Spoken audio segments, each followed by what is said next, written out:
സ്ത്രീകളെ പീഡിപ്പിക്കുന്ന ഒരു ഹോബിയാണോ സുരാജിന്? ഒരിക്കലുമില്ല. സ്ത്രീകളെ ഇങ്ങനെ ഫോൺ വിളിച്ച് പീഡിപ്പിക്കാറുണ്ട്. അല്ലാതെ ഒരു പീഡനത്തിന് ഇതുവരെ പോയിട്ടുമില്ല. അപ്പൊ ഇതെന്തുട്ടോ? സുരാജിന് വളരെ വേണ്ടപ്പെട്ടതാണ്.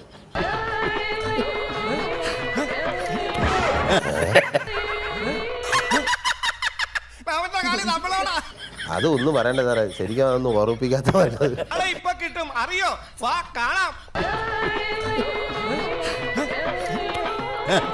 ആരാണ് പെൺകുട്ടി? പുറത്തു പറയരുത്. അത്രക്ക് മോശക്കാരിയാണോ? ഐ മീൻ ടമാർ പടാ ഠേഠോ. എവിടെ പോണു? തൊണ്ട വെള്ളം കുടിക്കണം. ഈ പട്ടിയുടെ മോന്ത കണ്ടിട്ട് പോയാ മതി. ദൈവമേ, ഇനി ഇവിടെ നിന്നാ പണി വാളും. വെള്ളം കുടിക്കണം. വെള്ളം കുടിക്കണം. ഇത് കണ്ടിട്ട് കുടിച്ചാൽ മതി. ഇവനാണെന്ന് അറിയണ്ടേ? സുരാജ് പക്ഷെ അന്ന് വരണ്ടുപോയി. വരണ്ടെന്ന് പറഞ്ഞു. ആ അവസ്ഥ ഇപ്പൊ പറഞ്ഞു കഴിഞ്ഞാൽ മറക്കാനായിട്ട് ശ്രമിക്കുന്ന നിമിഷങ്ങളാണ്. വാസു, ഇവൻ ഞാൻ ഉദ്ദേശിച്ചതിനെക്കാളും തറയാണല്ലേ തത്തറ. അവരെ കുറിച്ച് പറയാൻ എന്താ, അവരെ ആവശ്യത്തിന് നമ്മളെ ഉപയോഗിക്കുന്നു. എന്നെ കൊണ്ടൊന്നും പറയിക്കണ്ട. ഞാൻ പതറിപ്പോയി, കൈവിട്ടു പോയി. എന്റെ കിളി പോയെന്നൊക്കെ പറയും പോലെ പരിസരമൊക്കെ മറന്ന്. ഇനിയിപ്പോ എന്ത് ചെയ്യും? ഇപ്പോഴത്തെ അവസ്ഥയെ കുറിച്ച് ഞാൻ പറഞ്ഞതാ. ചില്ലറ പൊല്ലാപ്പിലൊക്കെ സുരാജ് എന്ന് പെട്ടു.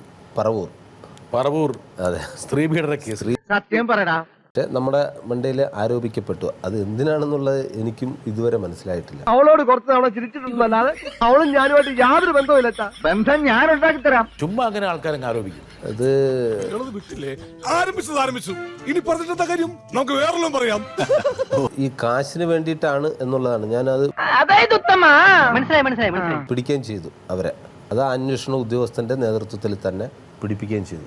അതാ ഞാൻ ഫസ്റ്റിലേ പറഞ്ഞത്. ഇവര് 4 പേരോ കയ്യപ്പൊത്തൊന്നും കാണിക്കരുത്, നാറ്റിക്കരുത്. നിങ്ങൾ കേട്ടില്ലേ? തെറ്റ് ചെയ്യാതെ നമ്മളെ തെറ്റുകാരനാണെന്ന് സമൂഹം നിൽക്കുമ്പോൾ ഉണ്ടാകുന്ന മാനസിക അവസ്ഥ